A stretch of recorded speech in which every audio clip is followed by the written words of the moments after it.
suggested to me to lead off with the quarterback so he wouldn't ask any questions. So I would say that I don't believe that Billy will be playing. He didn't practice. So obviously Danny would be the guy we would go with, and Hunter would be the backup, and we would just proceed from there. But like I said, after week one, there's a lot of things that you gotta go back and kind of figure out whether you played really well or you didn't play as well. And there's situations in all of it, I think, that was really good for us, in handling some adversity, obviously with Billy going down, being able to, kind of sense that and feel that. And I can tell you it was definitely a different vibe than it had been in the past.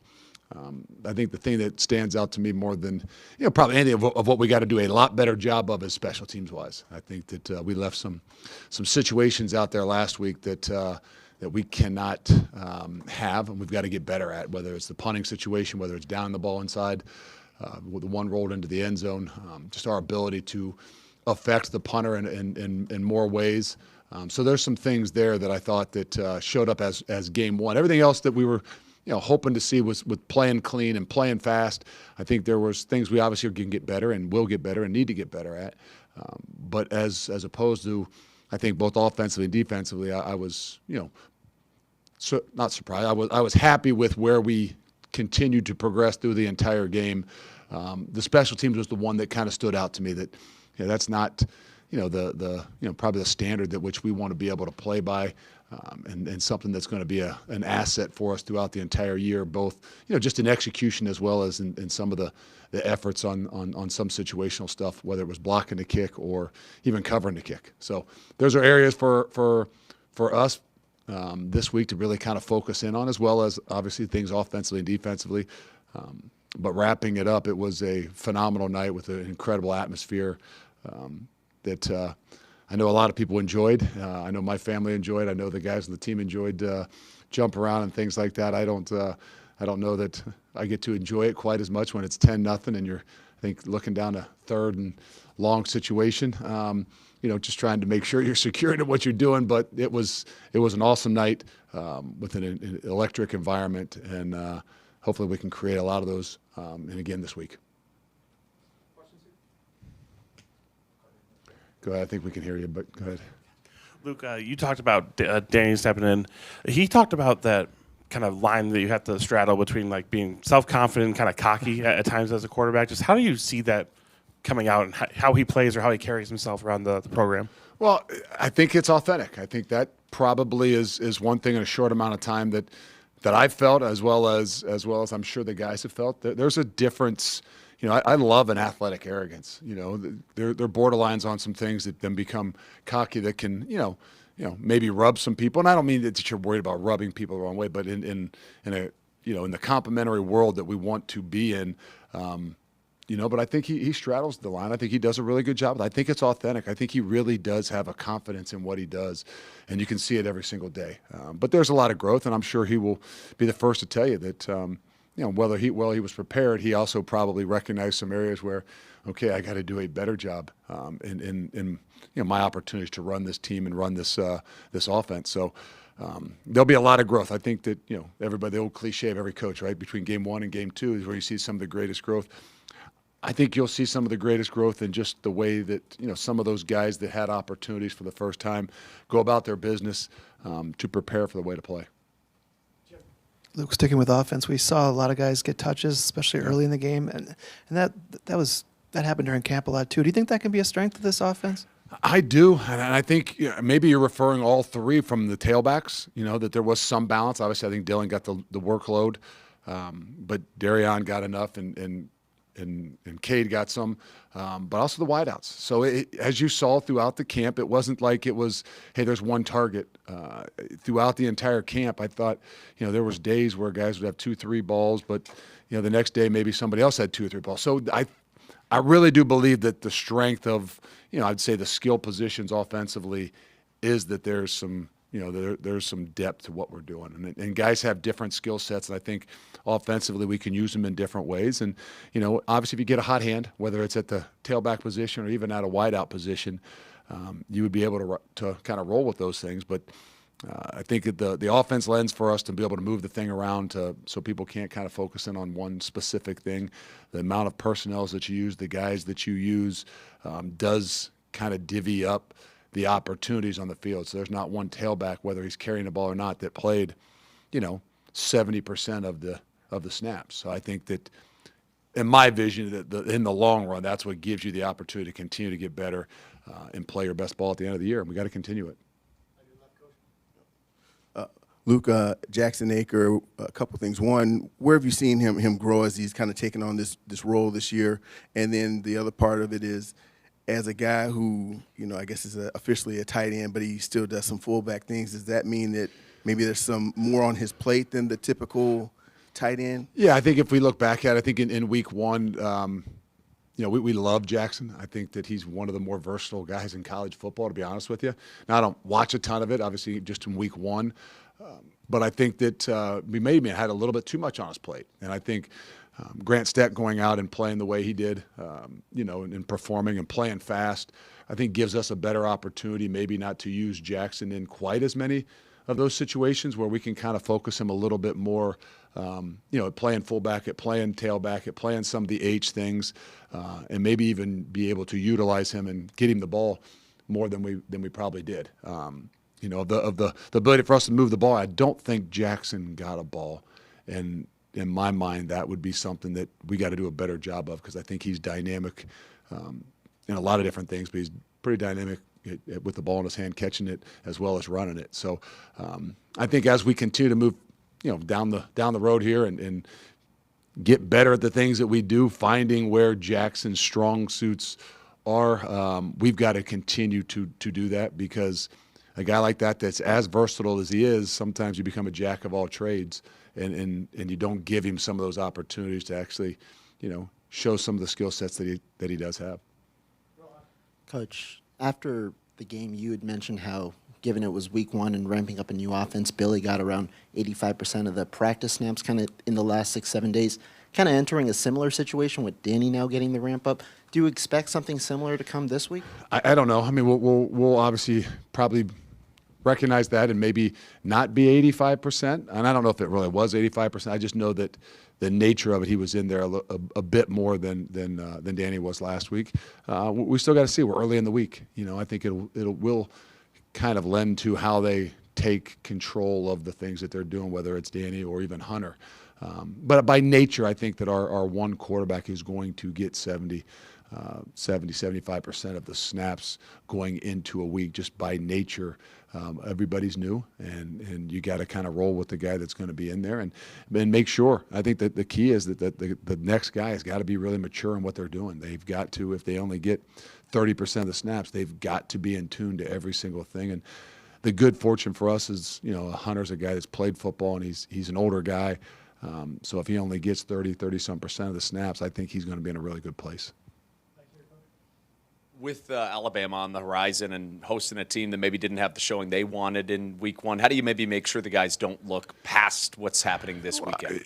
Again, we've got so much to do and so much to work on that there's a competitive maturity within this team that I don't worry about something like that.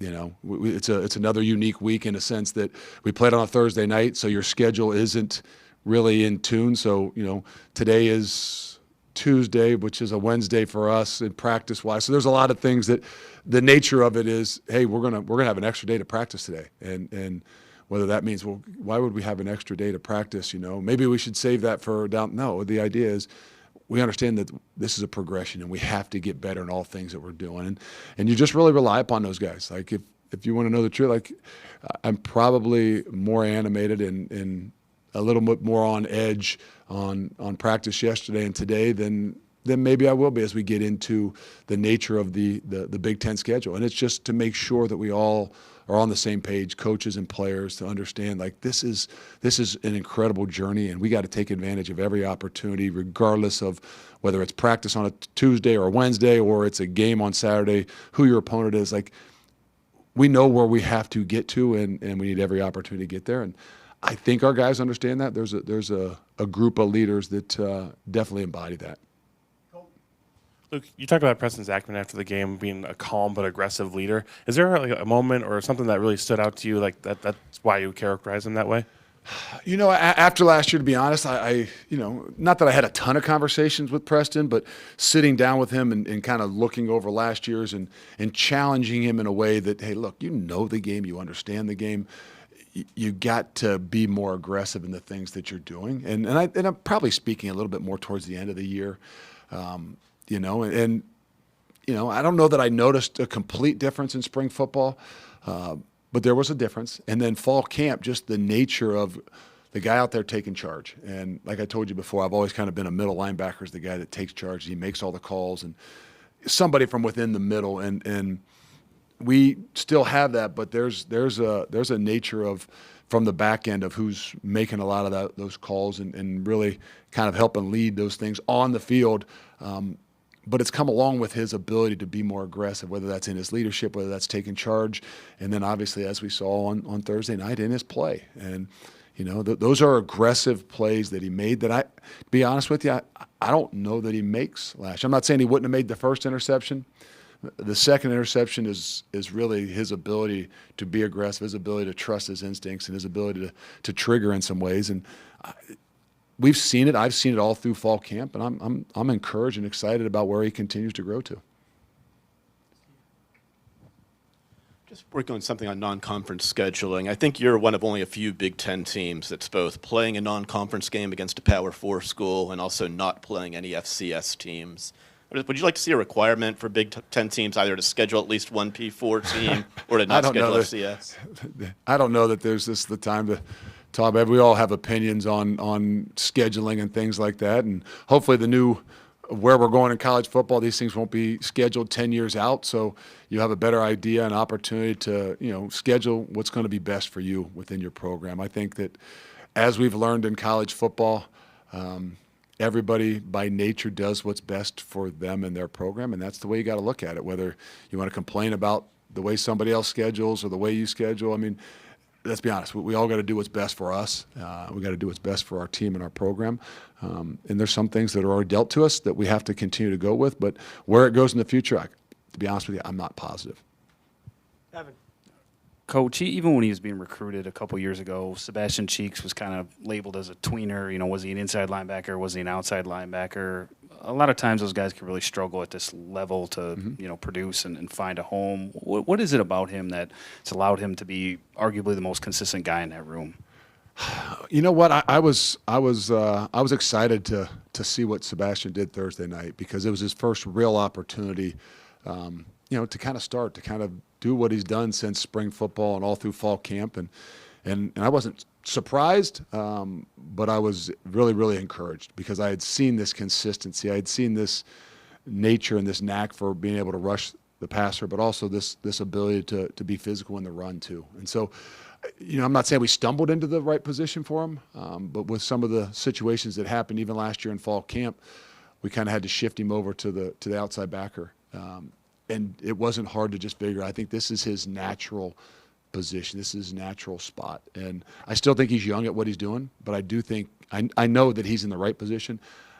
I know he's going to get better because he is one of those guys that maybe doesn't emotionally show it all the time, but is a guy that's kind of that perfectionist that's always working at it. And, I think that I think he's just, to be honest with you, scratching the surface. I think there's a lot of things that he can do. We will continue to do with him. And it's not just going to show up sometimes in the stat sheet. I know that he had maybe a sack or didn't have a sack or half a sack. I don't know what it is, but I can tell you this, that he's a guy that people are going to have to know that he's got some versatility, whether that's rushing, stopping the run, or even his ability to play in some coverage stuff. Going back to Danny, kind of you're mentioning some areas where he still needs to improve. Where do you see kind of the most path for growth for him, and how helpful has it been to have a guy with as much experience as Billy? Actually, Billy and I talked about that last night, and he just kind of asked me, where can I help him? And Billy knows, but I think the truth of the matter is just understand the game, right? I mean, there's guys that sometimes just by nature have been really good players, whether it's been in high school, he goes as a freshman in college and starts. And sometimes when things come like that, you can just get used to being, I'm a ball player. And when the lights come on, I continue to play ball. And he has that natural, but sometimes that also stymies the growth of guys. And I see it it's easy to see in the quarterback position. I see it in some other positions too, that sometimes the enemy of being great is really good. And I think that that's where I think he needs to take some of those next steps, that he is a ball player. He's got a confidence level that's legitimate, and so his ability to say, okay, now how do I take some of these things to the next level? Do I spend as much time working at the game as Billy does? Do I spend as much time working at the game as some of these other guys that are around college football? Because the expectations continue to grow, and then when you become the actual guy in a league like this with an expectation like this, like there's some other things that come along with it. And so I think that's the biggest thing is there's some things that you don't play live with quarterbacks. It's really hard. Unless, like I said, unless you're Carter Smith as a freshman, and we stuck him out there and put him in those situations.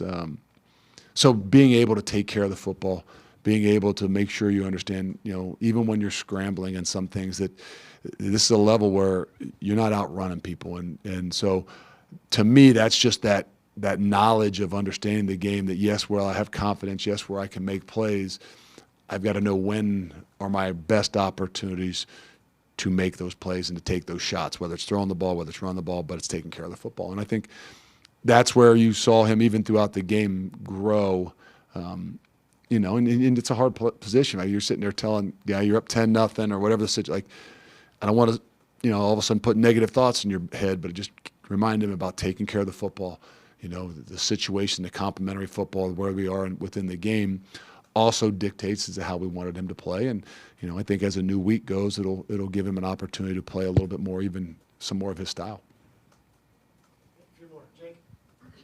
Luke, we saw about a handful, I think, of true freshmen play on Thursday. Just in particular, like Eugene Hilton Jr. and Cooper Catalano. I think Catalano was on the opening kickoff. Just what do you tell those players? Do you tell those players anything before you head into the game? And what did you see from them? Well, we had made the determination that we were going to play those guys.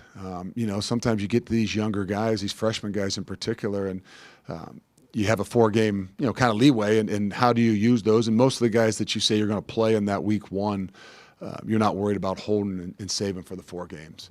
And so those are guys where we're like, look, we're going to need these guys throughout the entire year. They are freshmen.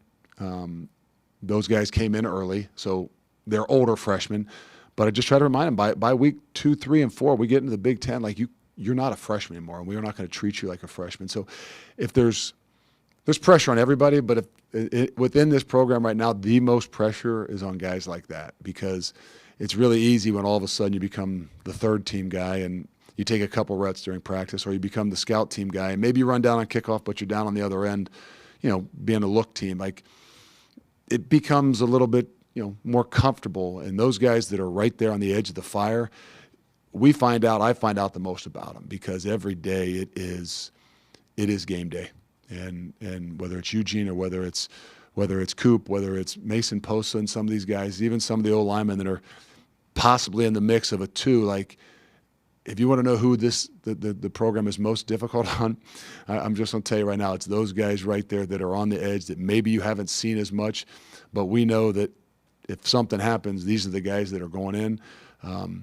It's game day almost every day for these guys. And so, yes, I feel like those guys are close, and we're going to need them, and they're going to play. Luke, after watching the film, do you believe you guys need to make any tweaks to the offensive line, specifically left tackle, or did you see enough to feel comfortable with the same going forward? I think we've always kind of thought, we did it in fall camp. We moved those guys around a bit, and so that was one of those things where, hey, we got to figure out what this combination is going to look like. It's a long year. We're going to need a lot of guys. We've been very fortunate over the last couple of years with O-line to be able to kind of keep those guys healthy. I don't know that that's the nature of what really happens. So there'll be some shuffling around. We'll give some guys some other opportunities at different spots.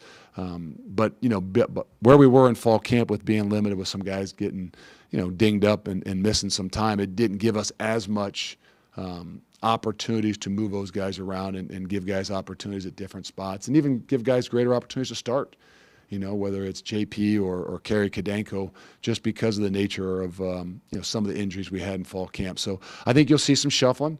You'll see some guys get some more opportunities.